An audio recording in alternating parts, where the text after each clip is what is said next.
কিঙ্কলতি লচনা বিদ্রানায়চ বাচালং পঙ্গং রেঙ্গায় গ্রীমতময় মাধব পরমানন্দ যশাসনা প্রজ্ঞা নাস্তি তস্য শাশ্বতর কিঙ্কলতি লচনা বিদ্রানায়চ বাচালং পঙ্গং রেঙ্গায় গ্রীমতময় মাধব পরমানন্দ। এর বাংলা হচ্ছে, অন্ধেও চোখে দেখে, লুলায় ধরতে পারে, খোড়ায় চলতে পারে, বোবায় বলতে পারে যদি সাধুগুরু বৈষ্ণবের দয়া কৃপা হয়। আজকের যে মহফিল বিশাল এক বিষয়, যার নামের উপর যিনি হিন্দুস্থানের বুকে প্রায় 96 লক্ষ লোককে ইসলামের শিক্ষা দিয়েছেন, আমাদেরকে মুসলমান বানিয়েছেন, আমাদেরকে শিখিয়েছেন লা ইলাহা ইল্লাল্লাহু মুহাম্মাদুর রাসূলুল্লাহ সাল্লাল্লাহু আলাইহি ওয়াসাল্লাম। সেই গরিবের বন্ধু খাজা বাবার নামের উপর আজকের এই গান। খাজা বাবার পক্ষে আলোচনা করবেন তার জীবন কথা থেকে বাবলি দেওয়ান, বাংলাদেশের প্রখ্যাত গায়িকা পালাকার, এবং আমি অধমকে বড় পীর আব্দুল কাদের জিলানী রহমতুল্লাহ আলাইহি ওনার জীবন কথা থেকে আমার এই পাপি মুখে যতটুকু সম্ভব বলার চেষ্টা করব। পালাগানে যাওয়ার আগে বলবো, ভাষায় কথায় সুরে ছন্দে যদি কোথাও কোনো ভুল ত্রুটি হয়, হওয়াটাই স্বাভাবিক। আপনারা জ্ঞানী গুণী যারা আছেন নিজ গুণে আমাকে ক্ষমা সুন্দর দৃষ্টিতে দেখবেন। সর্বপ্রথম একটি গান রাখি, সময় অনেক চলে গেছে, কথা না বাড়াই, কথা যতটুকু কম বলা যায়, একটু গানটা বেশি যেন হয় সেদিকটা একটু খেয়াল রাখবো আমরা। আমার রফিক কাউন্সিলর ভাই আসছেন, তার প্রতি সালাম শ্রদ্ধা, তার বন্ধুমহল, অনেকেরই নাম বলতে পারিনি, ব্যথা নেবেন না, কষ্ট নেবেন না, নাম ধরে যদি বলতে পারিনি অন্তর থেকে সালাম শ্রদ্ধা রইল, ধন্যবাদ।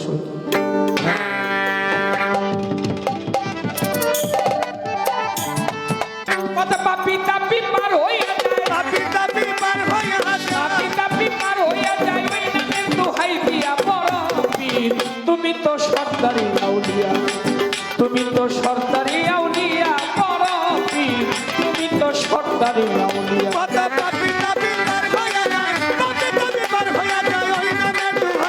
বড় পীর তুমি তো সরকারি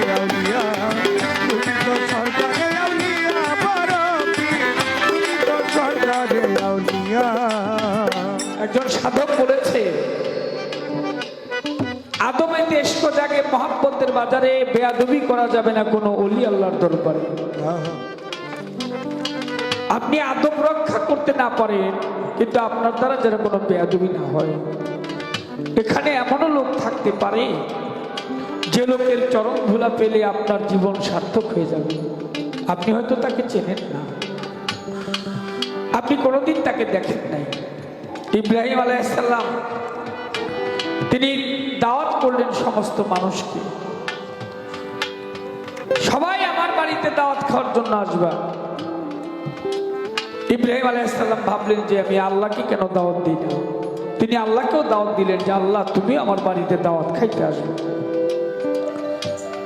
লোকজন আসছে, খাওয়া দাওয়া শেষ, লোকজন খাওয়া দাওয়া শেষ করে চলে যায়, একটা পাগল বসে আছে। বাদশার লোকজন, নবীর লোকজন গিয়ে বলছে, তুমি এখানে বসে আছো কেন? বলে আমি ক্ষুধার্ত, আমি অনাহারি, কয়েকদিন যাবত আমি খাইতে পাইনি। লোকজন গিয়ে দেখে ব্যাগের ভিতরে খাবার নাই, ওই পাতিলের মধ্যে যে ছেঁচা পোড়া থাকে ওটা মিশে আছে, ওটা একটু উঠিয়ে তারপর পাগলকে খেতে দিয়েছে। পাগল খেয়েছে, চলে গেছে। ইব্রাহিম আলাইহিস সালাম রাত্রেবেলা ঘুমিয়ে আছে।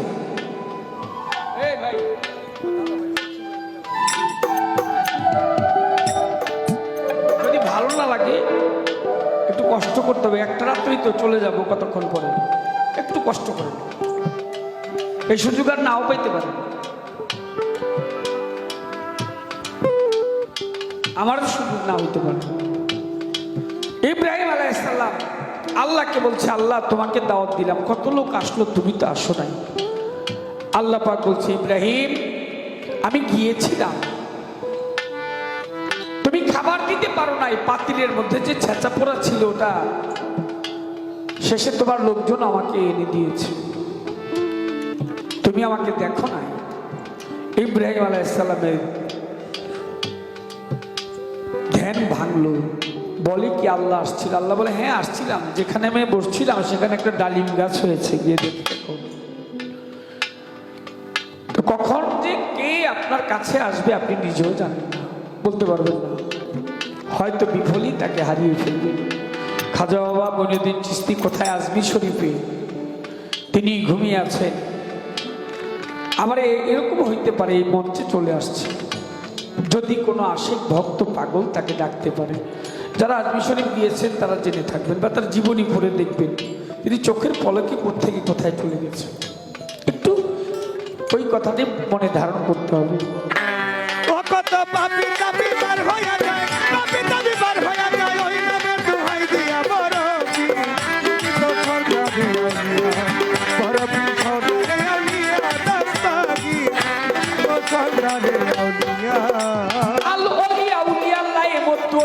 মরণ নাই বলেছে দিনের নবী, আল বলেছে সেই কথায় আর বলেছে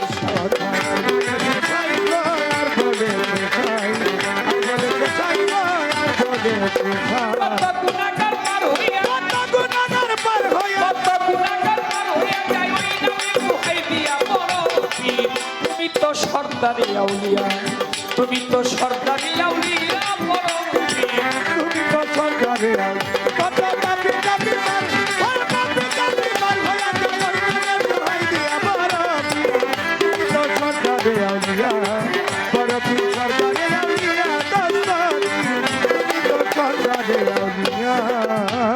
তোমার নামে পাথর বলে আগুন হয় পানি, তাই তো তোমার নাম হইল জিলানের জিলানি গো, জিলানের জিলানি, জিলানের জিলানি গো, জিলানের জিলানি, তোমার ভক্ত যিনি, তোমার ভক্ত যিনি, তোমার ভক্ত যিনি সানি নীলাম করাইয়া বড়, তুমি তো সরকারে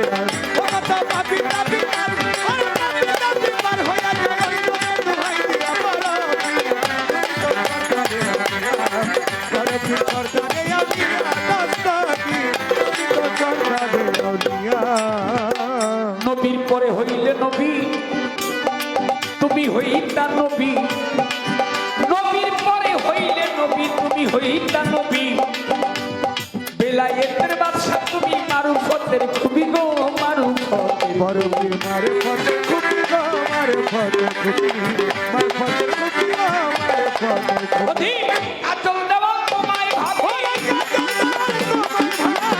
আচল দেওয়াল তোমায় ভাবি, রাত্র কাটাই গাইয়া পড়, তুমি তো সরকারে আউলিয়া,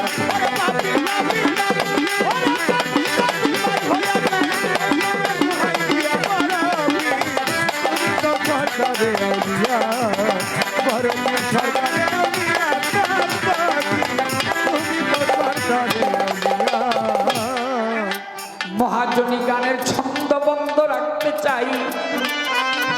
এখানে যারা দাঁড়িয়ে আছেন আমার শ্রোতা আশিক ভাই, একটু এই সাউন্ড বক্সটা থেকে যাবেন দয়া করে সরে, তারপরে ভালো সাউন্ড পাওয়া যেতে পারে আসরের ভিতরে। এখন ভালো টেকনিশিয়ান আসছে, ভালো, আগের চেয়ে অনেক ভালো হয়েছে, কিন্তু সময়টা যে চলে গেল। মানুষ সব পাবে, টাকা পয়সা, 1 মিনিট 1 সেকেন্ড পিছনে চলে গেল, এটা কখনই আপনি আর পাবেন না ফিরে। এটা বিশাল ব্যাপার। যাক, দয়া করে যদি একটু এখান থেকে সরেন অথবা বসেন, বসলেও হবে, এটা আপনাদের দয়ার উপর নির্ভর করে। একটু কষ্টই নাইলে হইল। অনেক লোক মাটির মধ্যে বসে পড়েছে, মাটিতে যে একদিন চলে যেতে হবে। মুসলমান মরে গেলে এক ভাই আরেক ভাইকে মাটি দেয়ার বলে মিনহা খালাকনাকুম ওয়া ফিয়া নুইদুকুম ওয়া মিনহা নুখরিজুকুম তারাতান উখরা। এর বাংলা হচ্ছে, এই মাটি থেকে তোমাকে একদিন সৃষ্টি করা হয়েছিল, আবার এই মাটিতে তোমাকে রেখে দেওয়া হলো, আবার এই মাটি থেকে তোমাকে একদিন উঠানো। আহা, মাটির মানুষ এই অল্প একটু সময় অপেক্ষা করছে, মাটি ডাকছে তোমাকে আমার কাছে আসতে হবে। তাও অনেকের ভাগ্যে হয়, অনেকের হয় না।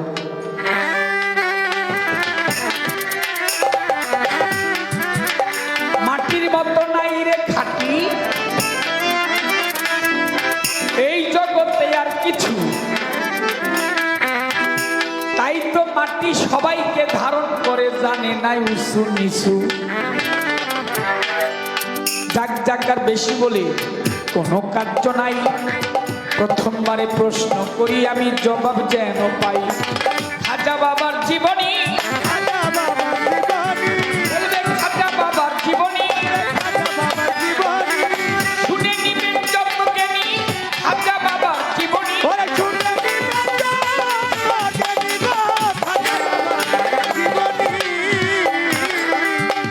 খাজা বাবা মঈনুদ্দিন চিশতি হিন্দের সুলতান।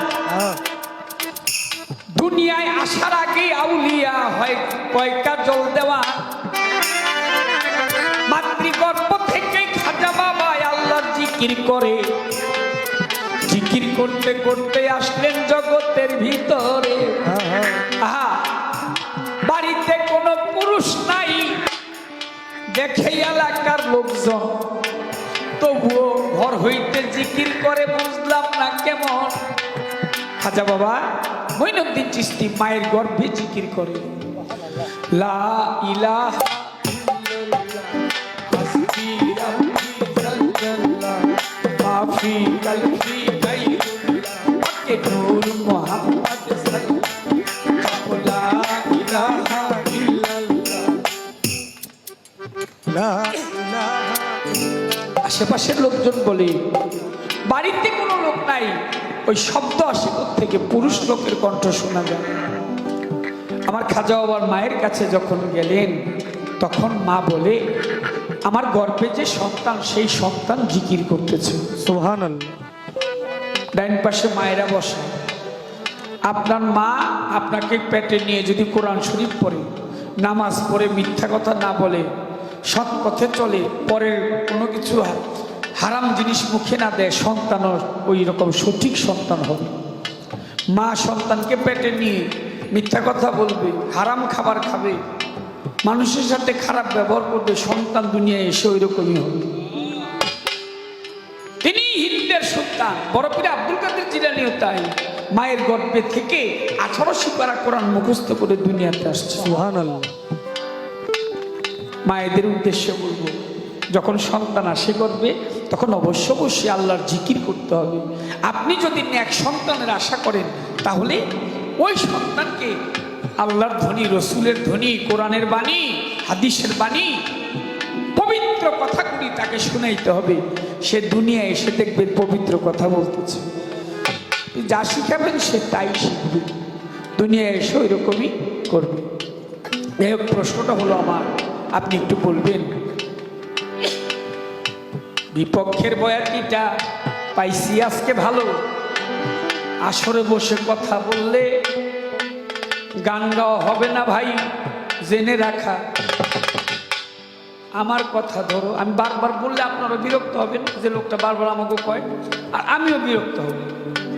কারণ হইল কি, আমাদের গান করে অভ্যাস, আমরা প্রতি রাত্রে যে আপনারা যে লোক দেখেন, এই লোক মনে করেন যে আমাকে এটা নিত্যদিনের একটা বিষয়। আবার আপনাকে বুঝতে হবে, আপনারা এতগুলি টাকা খরচ করছেন কেন গানের জন্য, ওনারা কিন্তু ডিস্টার্ব করে না, এটা প্রতিদিনই দেখি। ওই কমিটির লোক যিনি খুচুর ঘুচুর ঘুচুর ঘুচুর ঘুচুর ঘুচুর করে, এই প্রতিদিন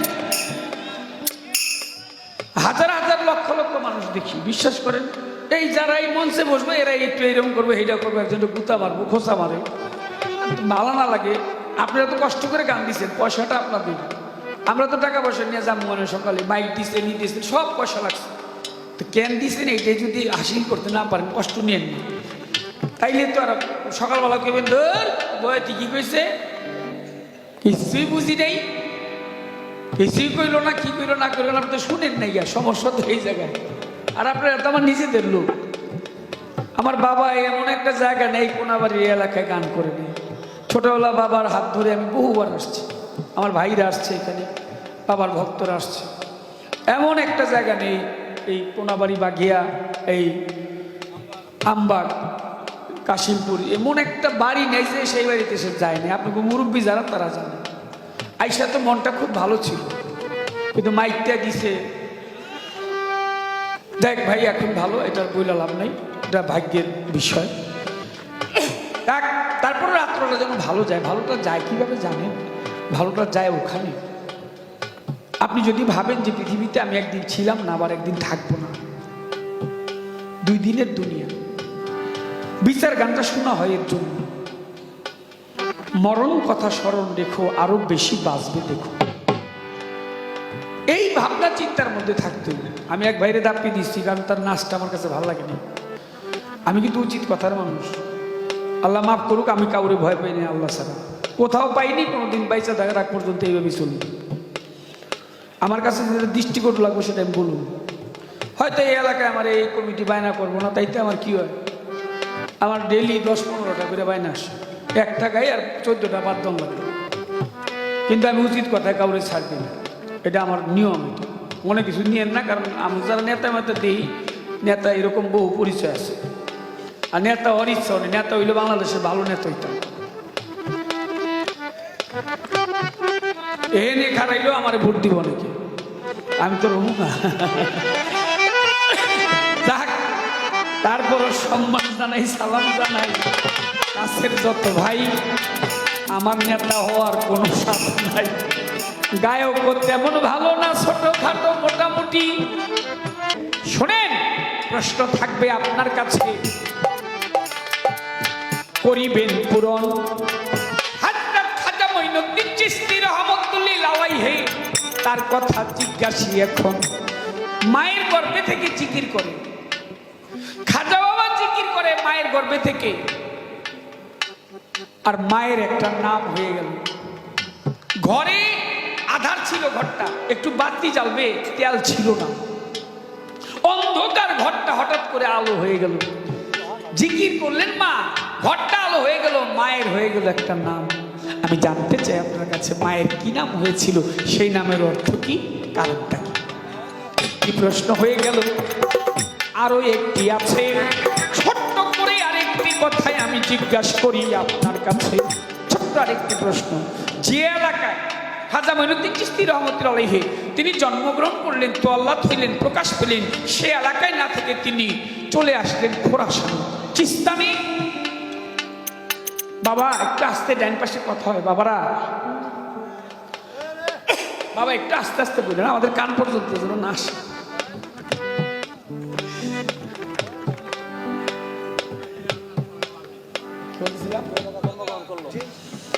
খোরাসান ছেড়ে আসলো চিস্তান নগর,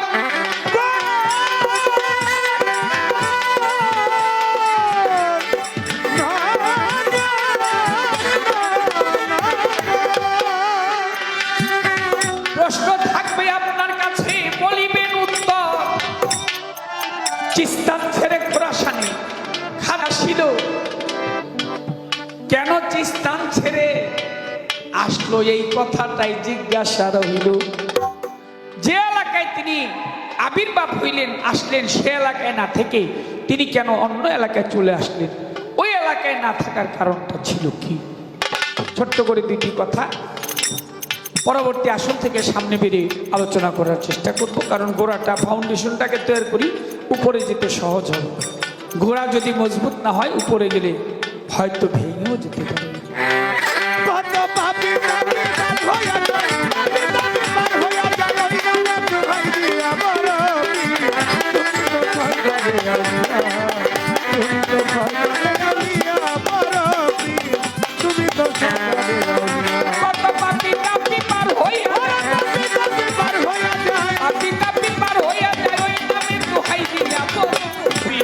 তুমি তো সরকারি আউলিয়া, তুমি তো